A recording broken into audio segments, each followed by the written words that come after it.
ગરમીની સિઝનમાં it is very important કે આપણે લાઇટ કપડાં પહેરી. Cotton clothes are very good to protect you both from heat and moisture. એવા કપડાં પહેરવા જોઈએ કે જે થોડાક ખુલતા હોય. બહુ ટાઇટ ફિટિંગ ક્લોથ્સ, જીન્સ નું material, any fibre that does not contain cotton is not advisable. એટલે એવા કપડાં નહીં કે જેમાં કોટન ના હોય. કોટન થી સ્વેટ અબ્ઝોર્બ થાય અને હીટ પ્રોટેક્શન મળે. So cotton is the best, and loose fitting clothes. ગરમ ખોરાક અને એટમોસ્ફેરિક હીટ ને બહુ વધારે રિલેશન નથી, પ્રોવાઇડેડ કે તમે બહુ લાંબો ટાઈમ સુધી ગરમ એટમોસ્ફિયરમાં રહેવાના હોય અથવા તો ડિરેક્ટ સનલાઇટના એક્સપોઝરમાં રહેવાના હોય, અલગ વસ્તુ છે. પણ ગરમ ખાવા પીવાની વસ્તુઓ બિલકુલ લઈ શકાય, એમાં કોઈ પ્રોબ્લેમ નથી.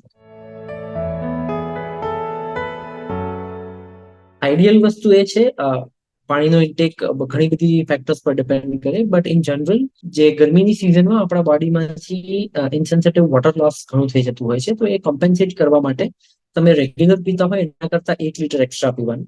એટલે રૂટીન એડલ્ટ્સ માટે who are above 18 years of age 2.5 થી 3 લીટર જેટલું પાણી દિવસમાં જરૂરી છે. સ્પેસિફિકલી ગરમીની સિઝનમાં ફ્રૂટ્સ કન્ઝ્યુમ કરવા બહુ સારા. પાણીવાળા ફ્રૂટ્સ એસ્પેશિયલી, જેમ કે તરબૂચ છે કે નારંગી, મોસંબી છે, ઇવન એપલ છે, કેરી છે, એ બધા બહુ સારા ફ્રૂટ્સ હોય છે જેમાં પાણીનું કન્ટેન્ટ વધારે હોય છે અને they also give good protection from heat.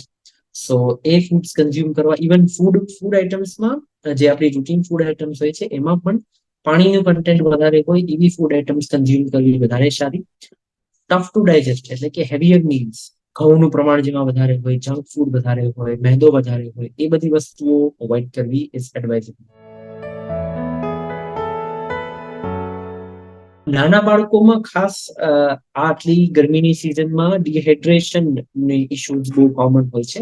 ડિહાઇડ્રેશનના લીધે બહુ કોમનલી આપણને હીટ રિલેટેડ ઇશ્યુઝ થતા હોય છે કે જેમાં શરીરમાંથી પાણી ઓછું થવા માંડે બાળકોને. તો એ કન્ડિશનમાં એ લોકોએ ખાસ એક તો લૂઝ ફિટિંગ ક્લોથ્સ પણ બહુ ઇમ્પોર્ટન્ટ છે કે એ લોકો પહેરે અને ડિરેક્ટ સનલાઇટના એક્સપોઝરમાં ના જાય એનું પણ ખાસ ધ્યાન રાખવાનું, એસ્પેશિયલી બપોરના સમયમાં. આઈડિયલ વસ્તુ એ છે કે આપણે બપોરના ટાઈમ પર ખાસ કે જ્યારે ટેમ્પરેચર્સ અબવ 40 ડિગ્રીઝ હોય ત્યારે સનલાઇટમાં ના જવું જોઈએ. અને સ્ટીલ જો જવાનું થાય તો આખું બોડી કવર્ડ હોવું જોઈએ along with સનસ્ક્રીન. સનસ્ક્રીન બહુ સારું પ્રોટેક્શન આપે છે, એસ્પેશિયલી સનસ્ક્રીન પ્રોટેક્શન ફેક્ટર, તમારું સન પ્રોટેક્શન ફેક્ટર જે ઓઇન્ટમેન્ટ્સ આવે છે સનસ્ક્રીન લોશન્સના, એનું SPF 50 થી વધારે હોવું જોઈએ. તો એ તમને સનલાઇટથી બહુ સારું પ્રોટેક્શન આપે. આઈડિયલ વસ્તુ તો અવોઇડ જ કરવી જોઈએ બહુ હાઈ ટેમ્પરેચર્સમાં જવા માટે. અવોઇડ ના થઈ શકે એવું હોય તો તમારે સ્કિન કવર્ડ રાખી અને હીટથી અને ડિરેક્ટ સનલાઇટથી પ્રોટેક્શન લેવું જોઈએ. હા, જવા માટે સનસ્ક્રીન એક બહુ સારો ઓપ્શન છે તમને હીટ રિલેટેડ ઇલનેસીસથી અને યુવી રેડિયેશનથી પ્રોટેક્ટ કરવા માટે. ગરમી રિલેટેડ ઇલનેસીસ એટલે હીટ રિલેટેડ ઇલનેસીસ એક બહુ મેજર પ્રોબ્લેમ છે આપણા સ્ટેટમાં, એસ્પેશિયલી ગુજરાતમાં. હીટ રિલેટેડ ઇલનેસના ઘણા બધા કેસીસ એવરી સમર્સ આવતા જ હોય છે અને તમને જાણીને નવાઈ લાગશે કે હીટ રિલેટેડ ઇલનેસ એક નોટિફાયેબલ ડિસીઝ છે. એટલે કે આ ગવર્મેન્ટને અમારે જાણ કરવી પડે છે કે આ ગરમીના રિલેટેડ આટલી ઇલનેસીસ આવેલી છે અને એનાથી બચવા માટે અને એનાથી પ્રોટેક્ટેડ રહેવા માટે જેમ મેં આગળ કીધું એમ આટલા સ્ટેપ્સ લેવા જરૂરી છે.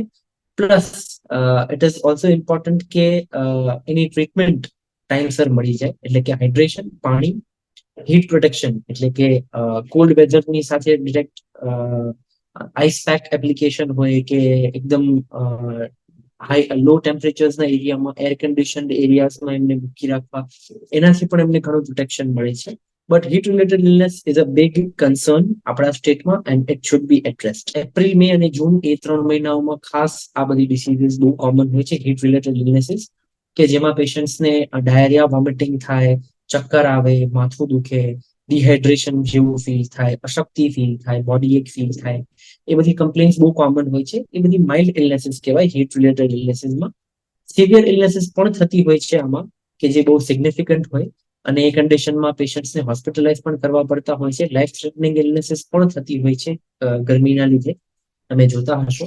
તો એનાથી બચવું ખૂબ જરૂરી છે. સ્પેશિયલી આફ્ટરનૂનના ટાઈમ્સમાં બહાર જવાનું ટાળો જો બહુ જરૂરી ના હોય, અને સારામાં સારા પ્રમાણમાં પાણી પીતા રહો, અને એવી ફૂડ કન્ઝ્યુમ્સ એવા ફૂડ આઇટમ્સ કન્ઝ્યુમ કરવાના કે જેનાથી તમને ડિહાઇડ્રેશનની અસર ઓછી થાય અને હીટની ઇફેક્ટ બોડી પર ઓછી પડે.